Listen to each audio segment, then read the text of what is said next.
On Saturday, April 14, 1956, 2 days before the opening of the annual National Association of Radio and Television Broadcasters convention in Chicago, some 300 CBS executives, managers, and engineers gathered in the Conrad Hilton Hotel. They heard a sound and witnessed an event that day that was to shape the future of television for the next 30 years.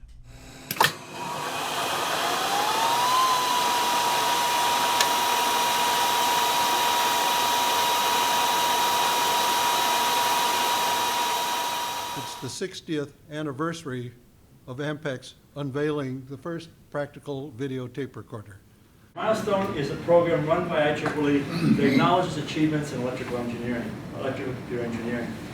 And it is a rigorous process that starts with somebody in a section doing all the legwork, nominating it, and then it passes through a series of steps, through our history committee, through someone who facilitates it, all the way up to the board of directors.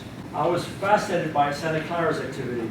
Up until 2009, there were only 3. Imagine the valley, only 3.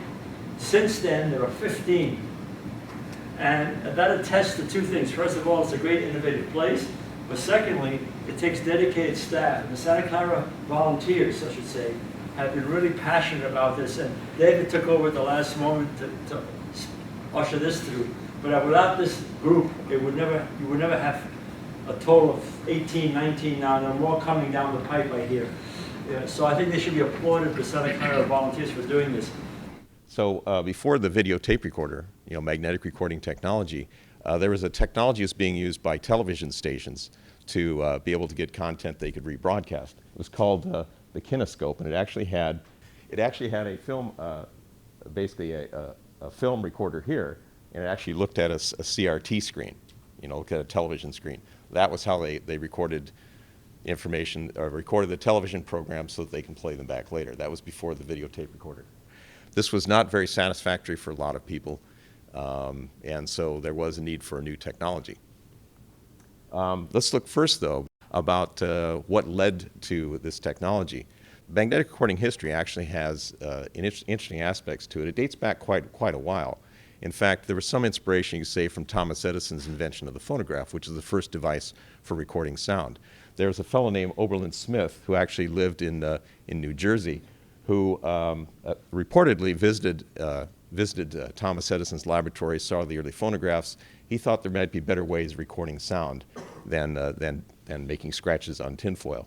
So he came to the idea that perhaps magnetism actually may be a good way of doing that. So he worked on that for about 10 years, from about 1876, 77 to about 1888, when he wrote a paper in a popular engineering science magazine at the time, where he outlined several ways of recording information using magnetism on wires and tapes. And so this was one of the pictures from that article that he wrote. He finally did a U.S. patent, but he never really enforced it. There's a fellow named Valdemar Poulsen, who is from Denmark, who may or may not have read this article that Oberlin Smith had written, but in the late 1890s, sorry, getting my centuries wrong, late 1890s, he started working on trying to do magnetic recording on wires, for magnetic sound recording on wires. And in 1898, he actually did a demonstration of this, and he took it to I think it was the Paris exposition that was there, and there's a famous recording of Franz Joseph, the Emperor of Austria, that was recorded on one of these wire recorders. He tried to sell this technology for recording telephone messages, so basically the first either wiretap or telephone recorder that was built back in the very end of the 19th century. So magnetic recording continued, and there was work that was done with steel tapes, trying to record onto steel tapes, and eventually in the late 1920s in Germany, there's this guy named Fritz Flümer, who developed a tape, paper tape, and he put iron oxide, similar sort of materials on this to create a magnetic tape recorder. Now the paper wasn't very strong, but it did allow you to do something that was fairly convenient, not as heavy as steel tapes that they had been using before that time, more convenient thing. He licensed it to AEG in Germany in 1928. And AEG then wanted to develop more practical magnetic recording devices using plastic substrates and magnetic particles that were created on dispersion on the top of it, which is how these technologies worked. And so 1935, they introduced a product called the magnetophone, which actually they produced and sold commercially. There was even apparently there were some of these that were shown in the United States and available for people to buy. They were used mainly in Germany. In World War II, apparently they were a version of this was used in the radio stations, in German radio stations, and they allowed, for instance, recording of Hitler's speeches and playing them back from several places simultaneously. So one thing is the Allies couldn't tell where Hitler actually was because these speeches, which they thought would have to be live, were showing up in more than one place. So there was a question of how they were doing these recordings. Really thanks to Jack Mullen, who was at Crosby, without whom there would have been no Ampex. So it's all a very, very convoluted sort of story that goes all the way back to Jack Mullen, John T. Mullen, who was an electrical engineer. He was in the U.S. Army Signal Corps and brought back from Germany at the end of the war, legally, some magnetophone or tape recorders. The first working audio tape recorders in the world were German. And Mullen and his partner, Bill Palmer, San Francisco Palmer Films, developed a prototype, the first successful professional American prototype audio tape recorder, using German tape that he brought back because nobody really made. There was some tape being made by Brush in an early American version, but it was really not very good. The Mullen machine was thoroughly professional, and you listen to those tapes today and you say, that's very good. The Mullen-Palmer prototype interested Ampex greatly. Poniatov loved the idea of something to do with professional broadcast. He thought maybe turntables, maybe loudspeakers, and then he got turned on to the Mullen-Palmer tape recorder, modified German magnetophones. Out of that came the Ampex machine, the Model 200, introduced in officially in 1947, but really in production in 48. Bing Crosby, rather, was looking for somebody who could, looking for some way that he could do radio programs without having to do them live. He didn't want to do live radio programs, but all the technologies for doing that recording was not of enough quality that he was willing to do it. So when John Mullins showed this technology originally at some engineering, actually in San Francisco, I think it was the Acoustical Society, if I remember right, meeting, that Crosby found out about this technology and actually invested with John Mullins in developing this, and also did some early purchases of the magnetic tape recorders that a company called Ampex started to make, who they were looking for new products after the military things they were doing in World War II. They came across this idea, and they thought there was a fellow there who thought it was interesting, and so they got into making magnetic recording. They started to work on, in the early 1950s, could they record not just audio, but also record video on magnetic tape, and that led to 1956 to the development of the VTR1000, which is what we're honoring today. So here's some of the people that worked on that. Of course, I think there's other people in the room here who have some association with that, may not be on the picture. The quadruplex tape recorder was what technology is called. So they got Fred Fost. We started working on video recorders in 1951. Charlie Ginsberg was hired by Alex Poniatov, the president of Ampex. Charlie wasn't an electrical engineer. He actually was graduated in mathematics and philosophy. But Poniatov thought he would be a good person to lead a group. And so they hired him to start the video project in 1951, in June of 1951. And Ray Dolby, who was still going to school, in fact he was even in high school at that time, had brought some various projects over that Poniatoff was very impressed with, and he hired Ray part-time to work with Charlie Ginsberg on the television project.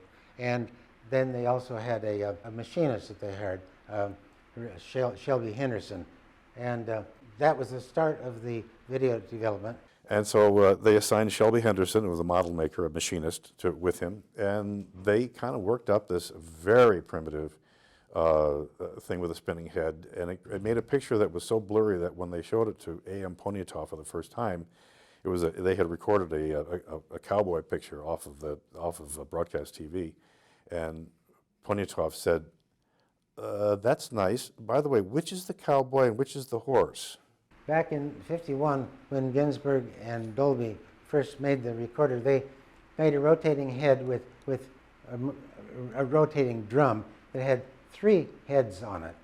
And it turned at 240 revolutions per second, just like we always did. And the heads poked out the side of it here. That's why it's oriented that way with respect to the tape that's in front of it. The tracks that it put on the tape looked like this. The original project that did these 2 things was dropped after about 9 months because there was some other more pressing problems where there were customers in the audio business. It was theater audio at the time, by the way. Well, Charlie Ginsberg told me, "I hate audio," and so there was working on Ampex was a pioneer in 6-channel theater sound with Todd A.O. And you know, I think the first movie was The Robe in 1953. But that wasn't Charlie's thing. That's not what he was hired to do. And so they kept going back and saying, "Look, give us 40 hours of Skunkworks money. Give us 80 hours." And there'd be some vice president who'd say, "Well, yeah, okay." Well, at one point in '53, Charlie was so disgusted with this weird penny pinching and lack of focus on video, which he knew could be done if they just had some time. He met Alexander Poniatoff, who still had a very thick Russian accent, in the hallway, and Alex said, "Well, how's it going, Charlie?" And Charlie said, "I've had it. I'm quitting. I hate this place. I hate audio. They won't let me do my video work. I'm out of here." And Poniatoff grabbed on. Charlie was not a big man. He was certainly sort of 5'6" or something. And Poniatoff was kind of a big guy. Poniatoff grabbed Charlie by the shoulders, according to what Charlie told me, and shook him and said, "You don't quit." And so the project was restarted in September of 1954. At that time, Ray Dolby was still on it, and Charlie Ginsberg was on it, and Shelby Henderson. We got rid of that funny-looking cabinet I showed you initially with the stuff that we built initially, put it in a better-looking cabinet. And so this became known as Mark III. Mark III had some electronics in here, but it had 2 racks of equipment that went with it also. And this got to the point where it was making excellent pictures, as good as we could get. Ampex had indicated that they were going to go to the NAB, it was called NARTB at the time, which was the National Association of Broadcasters meeting in April of 1956. And this was back in the beginning of '55. Management decided that Mark III was not a bad-looking thing, but for an instrument that's going to sell for $50,000, which they hope to do, we better have a better-looking cabinet. And so Charlie Anderson designed this one, and essentially that became the shape of the VR1000, which was the same instrument we made for essentially very little changes, for 20 years. It still looked like that after 20 years.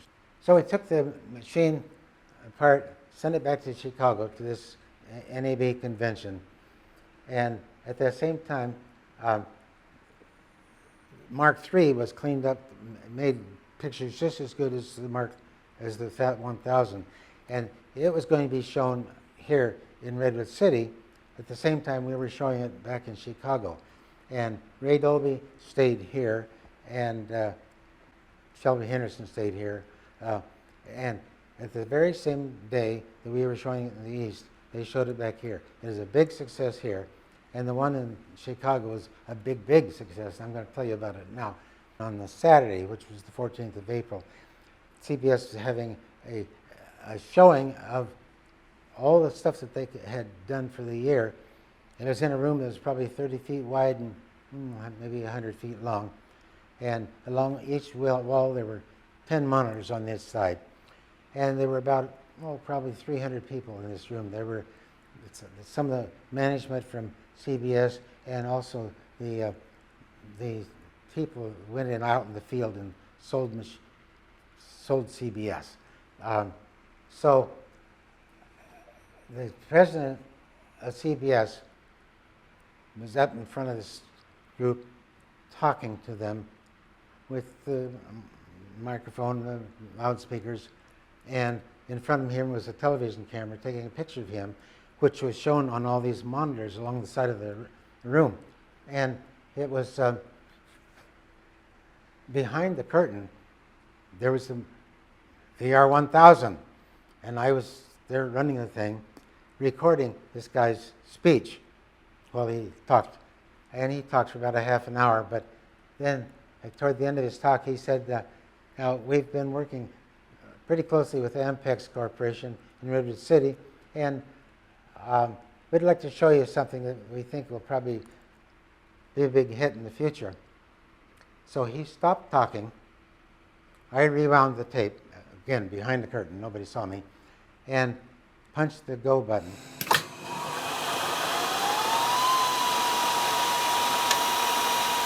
And the picture off the tape appeared on all these.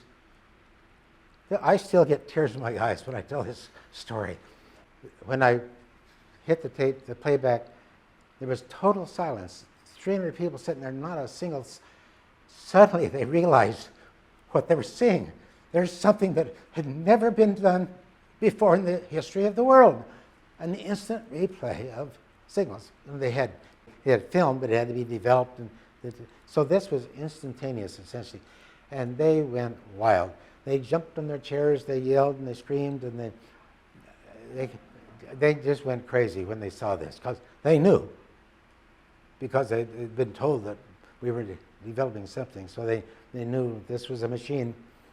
Well, we then took the machine from that room up into one of the next floor, up in the Conrad Hilton, up in the floor above where this first demo had been made. And people had to sign up to come see it, but it was full for every day, full day. The whole room was full of people. And where I demonstrated the machine, this is me standing back here pointing out some things about the recorder. But that was such an exciting time in life to demonstrate to the world something that was unbelievable. Instant playback of television, of video. Pandemonium broke out. They just stood up and screamed and applauded. It's a very moving moment for the guys. They realized they had a hit.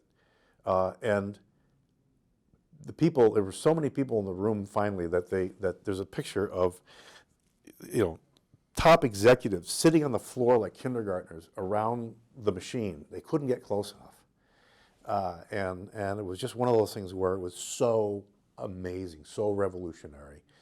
Everybody immediately knew, okay, this is a whole new ball game.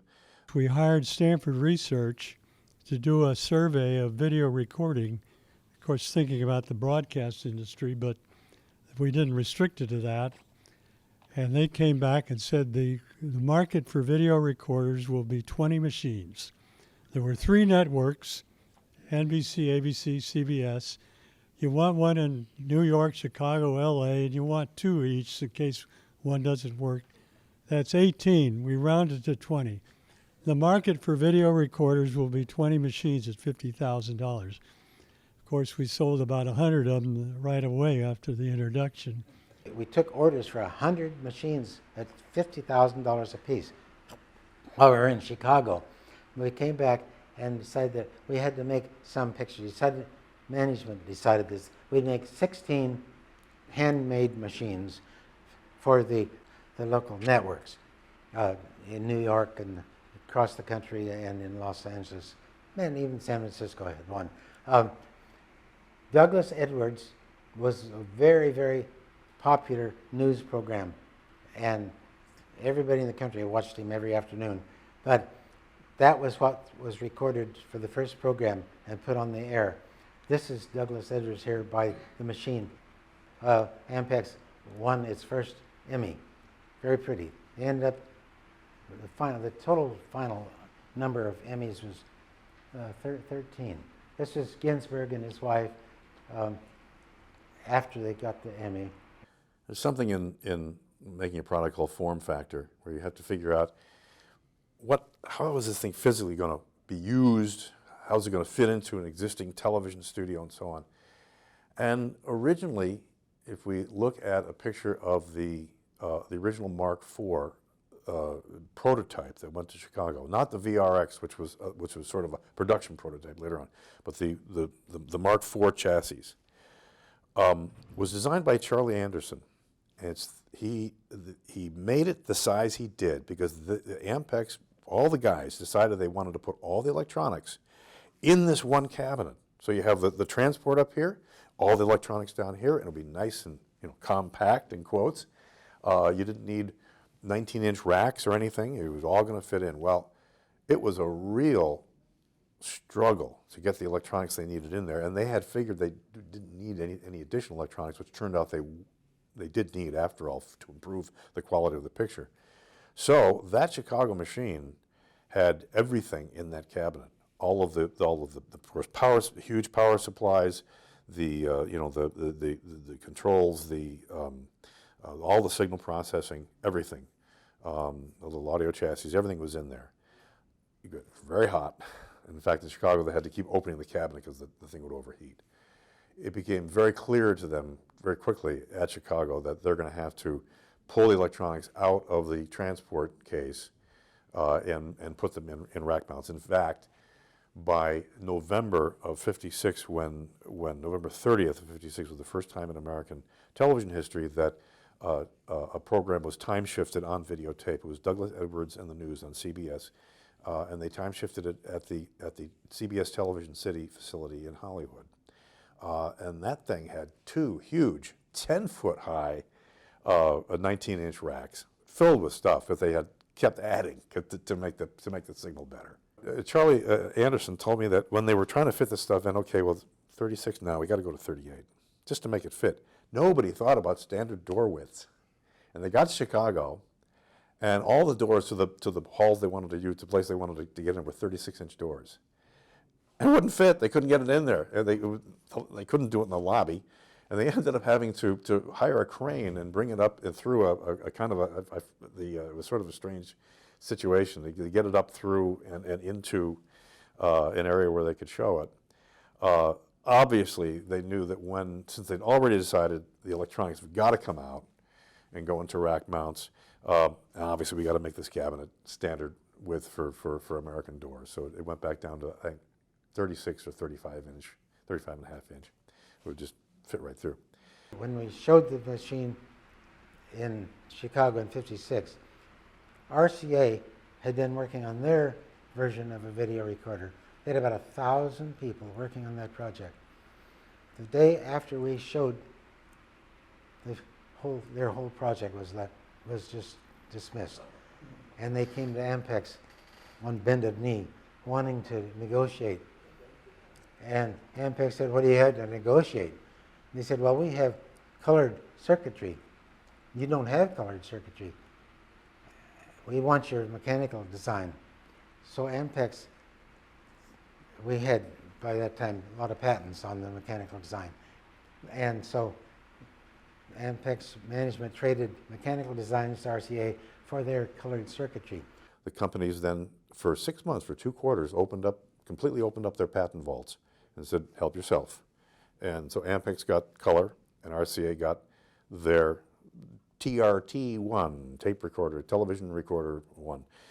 And that really opened, that was a great thing, because it meant that there was no monopoly and there was some competition and so on. Well, eventually, when we got around to making color, we didn't use one of their circuits, not even one.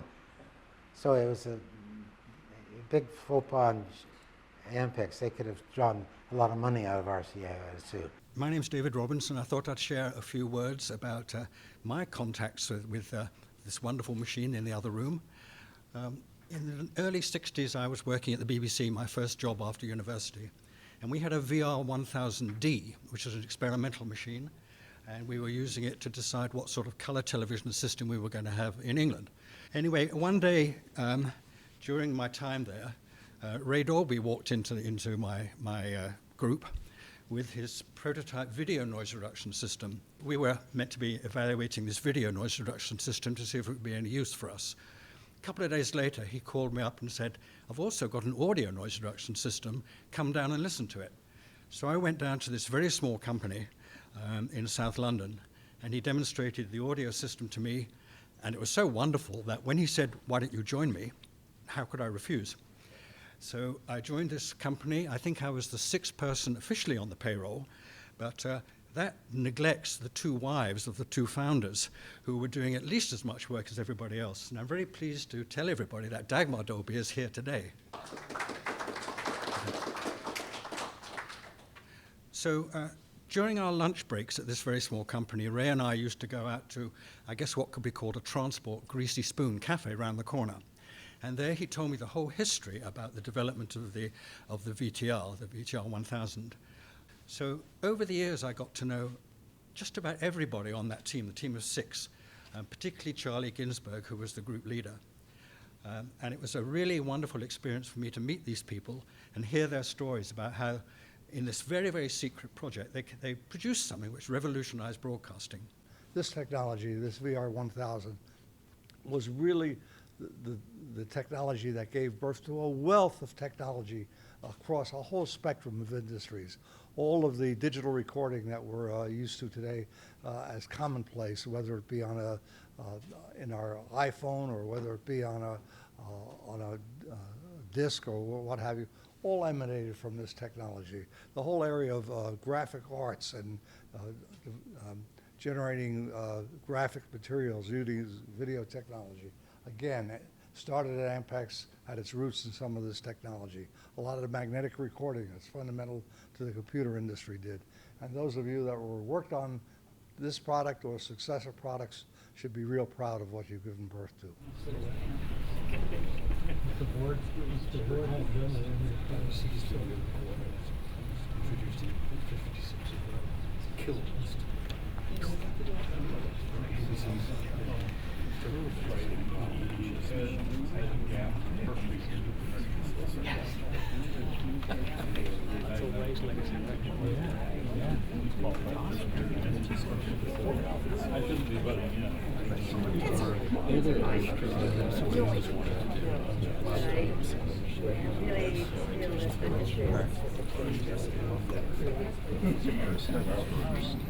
So it went directly from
Run VT, 9, 8, 7, 6, 5, 4, 3,